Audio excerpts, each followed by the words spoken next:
Hola, profe, muy buenas tardes. Soy Jorge Santiago Miranda Rangel y voy a entrevistar a mi papá sobre cómo ha afectado, cómo ha beneficiado la globalización en la educación.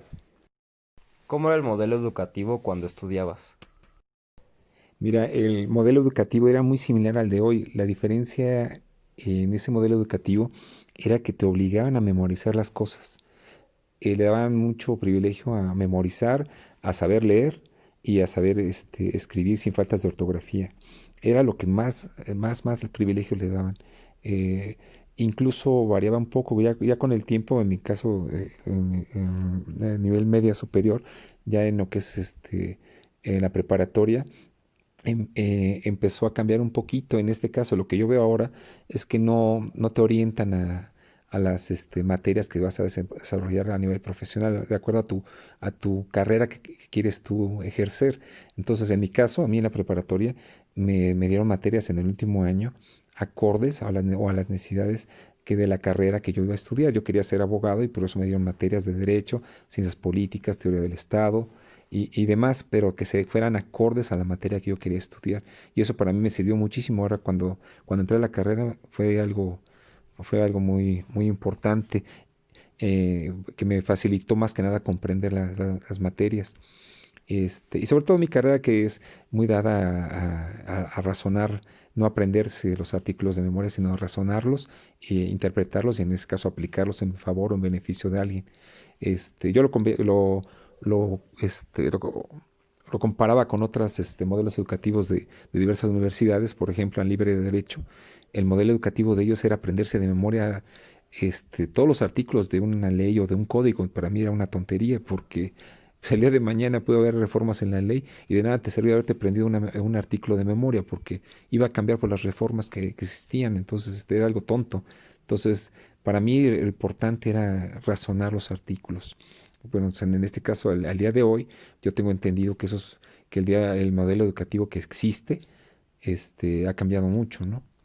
Entonces, le dan privilegio ahí ahora al razonamiento y a las matemáticas que te van a enseñar a pensar, en este caso a comprender las cosas, lo cual, como estudiante en aquellas épocas, pues no era válido. O sea, tenías que aprender de memoria todo. Incluso en los exámenes tenía que ser tal y como te decía el profesor y no permitía que en las respuestas cambiaras una letra o un sentido que podía ser un sinónimo o incluso algo muy similar a lo que ellos querían como respuesta, pero te ponían tache, incluso hasta te llegabas a reprobar un examen porque ellos querían que las respuestas fueran tal y como ellos querían que fueran. Entonces es una tontería. ¿Qué herramientas de estudio tenías de apoyo para tu educación escolar? Mira, de herramientas de apoyo, pues en ese entonces, pues en época básica, de educación básica, lo que es lo que es primaria y secundaria, pues lógicamente mi herramienta de apoyo pues eran los libros. O sea, irme a la biblioteca, tener que sacar varios libros y ponerme en este caso a investigar, a estudiar, y de ahí sacaba un extracto y me tenía que ir a mi casa.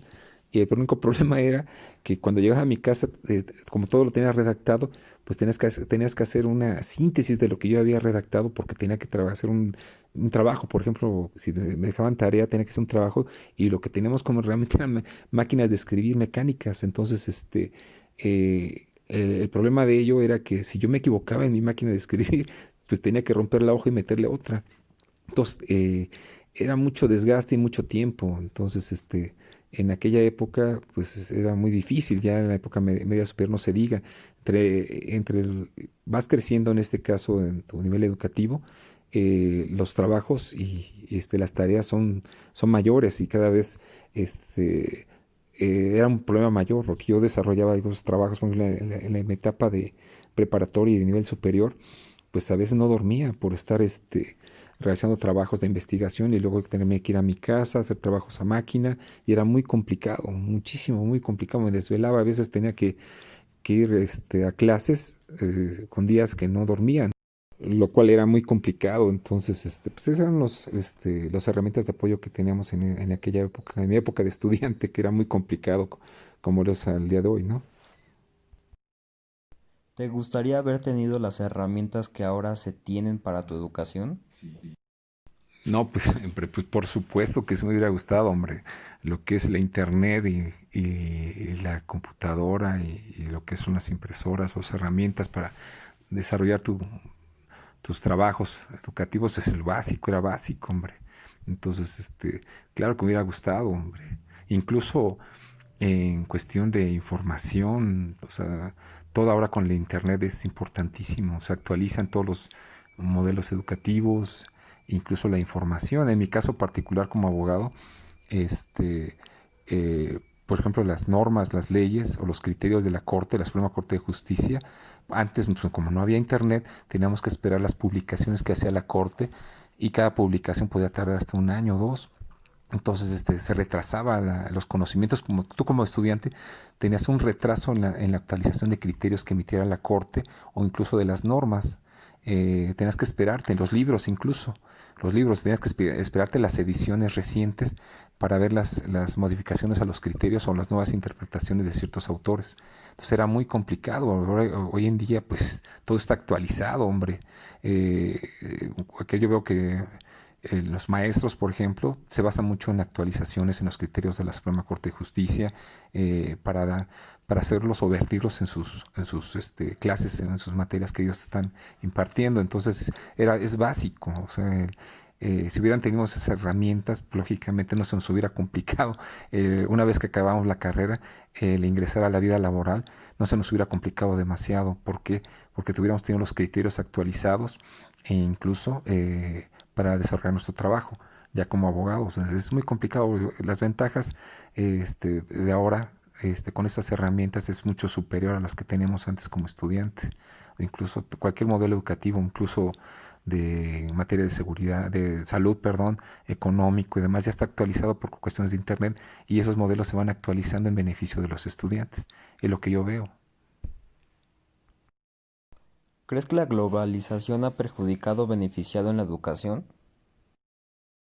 Mira, en mi opinión, la globalización de la educación, yo siento, pues, tanto ha beneficiado como perjudicado. O sea, beneficiado porque, pues, ya se tienen con base a la globalización en cuestiones con apoyo a la tecnología de información, pues yo creo que ya esa información está más actualizada en cuanto para la aplicación de los modelos educativos, en cuanto a, ya como te había dicho, en educación, con educación incluso, en cómo se tienen que impartir ahora las clases en materia de salud, en materia económica, en materia de finanzas, en materia política, social, incluso para mí, en mi caso, en materia de derecho. Y el problema es, en este caso, la en cuanto a que si existen o no beneficios, en este caso también hay problemas en cuanto a esa globalización. Si se ha perjudicado, también podría ser, porque si se basa en un modelo educativo apoyado en tecnologías de la información, en este caso, por ejemplo, en el caso específico de nuestro país, pues sí hay un problema muy grave. ¿Por qué? Porque hay gente con escasos recursos que no tienen la tecnología, no tienen internet, no tienen computadora, y eso complica en este caso como herramienta, incluso en cuanto a impartición educativa, en este caso la capacidad o el ampliar el sistema educativo en todos los sectores sociales. Entonces es complicado para mí. Ese es el único problema que yo veo en cuanto a la globalización de la educación, que si se basan en una cuestión tecnológica, en la impartición de educativa, pues no es acorde a las necesidades o a los problemas del país. Entonces es lo único que veo. Lo demás está bien, porque lógicamente en cuanto a información, criterios y demás que se unifican a nivel mundial, pues es bueno, ¿no? En caso de la pandemia, por ejemplo, o sea, se unifican criterios, ¿no? Entonces, pero el problema lo estamos viendo ahora en cuanto a la educación. Muchos alumnos no tienen internet, no tienen computadora y es un problema muy grave. Entonces ahí sí afecta la globalización. Entonces tendría que, este, que en este caso ser aplicar en este caso la globalización de acuerdo a las necesidades de cada país y de los problemas sobre todo. ¿Ok? Gracias.